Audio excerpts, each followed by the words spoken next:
Hey guys, it's Sethu and welcome back to this space and this YouTube channel, back with another video. Okay, so it is no secret that active recall is the best way to study. I mean, there's been numerous journal articles, videos, and even courses on how active recall is the single best way to go about studying, and the most popular way to practice active recall throughout history has been flashcards. You've probably seen it yourself, medical students raving about Anki and Quizlet decks with vocabulary words. But what I found with flashcards is that I felt so drained and taxed after doing them because I kept having to say the information out loud and redo it again and again and again.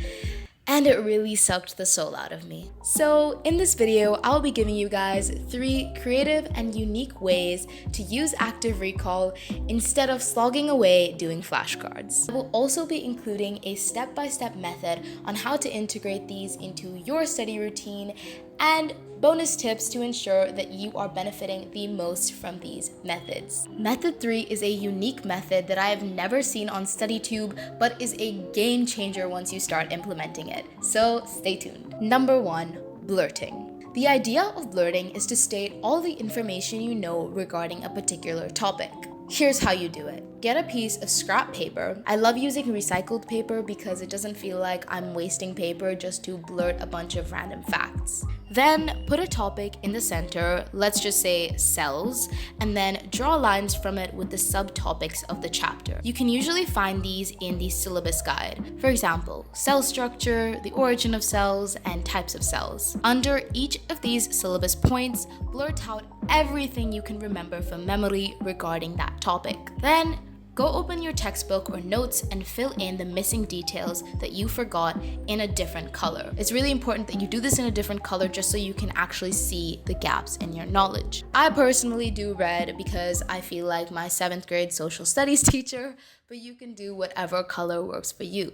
The best part about blurting is that you're not only doing active recall, but you also get to identify the gaps in your knowledge that are holding you back. Another thing that you can do to make the most out of blurting is setting a timer for each time you blurt. Blurting also allows you to simulate real exam conditions where you will most probably be writing out sentences or bullet points to questions. My biggest challenge with flashcards was feeling sleepy, and blurting helps combat this, especially if you're a fidgety person, by keeping your hands busy. Here is a bonus tip. Use a voice recorder to record yourself reading out key concepts, definitions, or notes, and then listen to those recordings on commutes, workouts, or other activities. Then, when you listen to them, try to recall the information before hearing it again and see if you get it right. The second method is teaching active recall. You could be teaching your friend, your stuffed animal, or honestly, even a wall.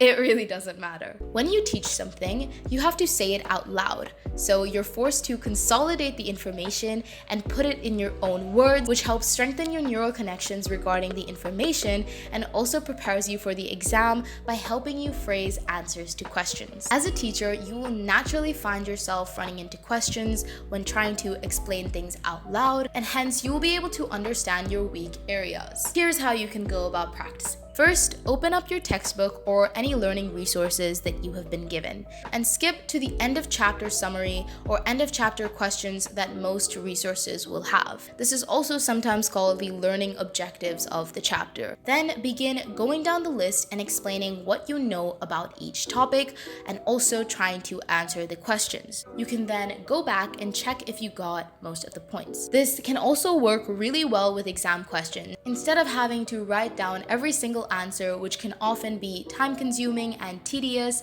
you can just say it out loud and check with the mark scheme to see if you understand the big idea of the concept. Another bonus tip, storytelling with concepts. When crafting explanations for concepts, try creating a story that incorporates the key concepts and information you need to remember. Here's a very small-scale example. In biology, we need to know the stages of mitosis, which are prophase, metaphase, anaphase, and telophase. And in anaphase specifically, the chromosomes basically split apart and go to the opposite poles. Obviously, this is not a biology video, but how I remembered this was basically by thinking of Anna as a girl and the fact that Anna broke up with her boyfriend because the chromosomes split apart. Do you see what I'm getting at? And finally, method number 3.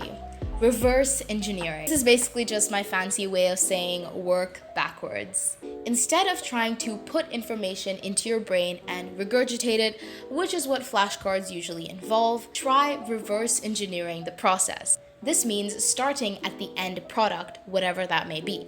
For example, with English, that would be the final essay, or with subjects like math or physics, it could be starting with the application of the information you are going to learn. For example, if you're learning about cells, then start by watching a video about cells and how fascinating they are, or a diagram of the cell where you can then self-explore the possibilities. Not only will this give you a more positive outlook to studying, but it also allows you to engage your curiosity. Okay guys, I know all the examples I've been giving to you guys are biology related, but I promise that you can implement this method to any concept. For example, if you're learning about car mechanics in physics, then start by watching a video of a car mechanic explaining how a car works and try to incorporate the information you've learned in class to what he's explaining. The baseline idea here is to make sure that you are recalling information for the purpose of applying it to a real life context. With math, this could be starting with the final answer to a problem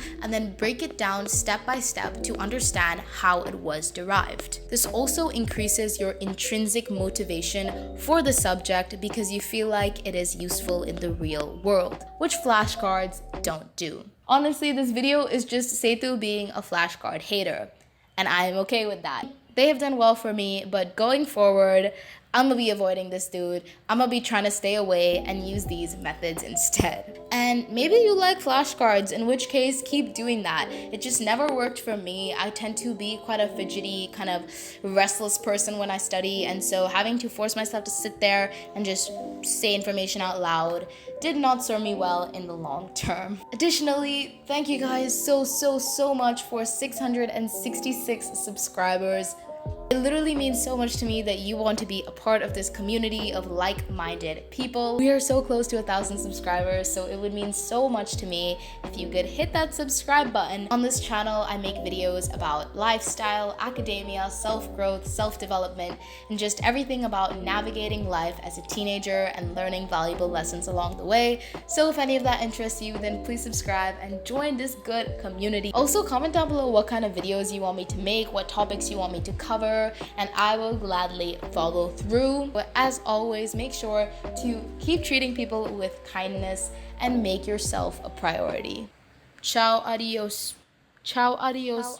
Ciao, adios. I'm done. Bye. We need to know these stages of mitosis, which are prophase, oh my god, wait, it's been a while, which are prophase, metaphase, and this is so embarrassing, which are, for example, if you're studying biology, you might create a story where the protagonist is a cell, and the Hey girl, so basically let's talk about this. I'm gonna teach you some stuff today. You better get it, lock in. Okay bro, it's time to lock in.